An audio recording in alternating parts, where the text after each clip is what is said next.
തുടരും എന്ന സിനിമയും ഫോട്ടോഗ്രഫിയും തമ്മിലൊരു ബന്ധമുണ്ട്. കേരളത്തിൽ ഏറ്റവും ശ്രദ്ധേയനായ ഡോക്യുമെൻ്ററി ഫോട്ടോഗ്രാഫർമാരിൽ ഒരാളാണ് ഈ സിനിമയുടെ കഥയും തരുൺ മൂർത്തിയുടെ കൂടെ ഈ സിനിമയുടെ തിരക്കഥയും നിർവഹിച്ചിരിക്കുന്നത്. കൊടുങ്ങല്ലൂർക്കാരനായിട്ടുള്ള KR സുനിൽ ഒരു പോലീസ് സ്റ്റേഷന് മുന്നിൽ വളരെ നിസ്സഹായനായിട്ട് നോക്കി നിൽക്കുന്ന ഒരു വ്യക്തിയെ കാണുകയും ആ കാഴ്ചയിൽ നിന്നുമാണ് KR സുനിൽ ഈ സിനിമയുടെ കഥയിലേക്ക് എത്തുന്നത്. പച്ചയായ ജീവിതങ്ങളെ അതിൻ്റെ തീവ്രത ഒട്ടും ചോരാതെ തന്നെ തൻ്റെ ക്യാമറയിലൂടെ പകർത്തുകയും അതോടൊപ്പം അതിന് പുറകിലുള്ള കഥകളും കൂടി ചേരുമ്പോഴാണ് KR സുനിലിൻ്റെ ചിത്രങ്ങൾ മനോഹരമായിട്ട് മാറുന്നത്. ലൈഫാണ് KR സുനിലിൻ്റെ ചിത്രങ്ങളുടെ മെയിൻ. പൊന്നാനിയെക്കുറിച്ചും അവിടുത്തെ ജീവിതങ്ങളെക്കുറിച്ചും അദ്ദേഹം പകർത്തിയ ഫോട്ടോ സീരീസ് കൊച്ചി ബിനാലയിൽ പ്രദർശിപ്പിച്ചിട്ടുണ്ടായിരുന്നു.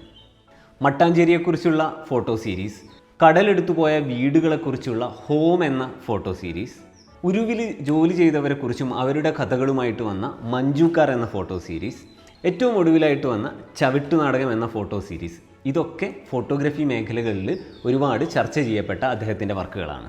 KR സുനിലിൻ്റെ ഫോട്ടോഗ്രഫി യാത്രയിൽ ഇനിയും നല്ല കഥാപാത്രങ്ങളിലേക്ക് അദ്ദേഹം എത്തുകയും നല്ല ചിത്രങ്ങളായിട്ടും സിനിമകളായിട്ടും ഇനിയും അദ്ദേഹത്തിൻ്റെ വർക്കുകൾ നമ്മുടെ മുന്നിലേക്ക് എത്തുമെന്ന് പ്രതീക്ഷിക്കാം.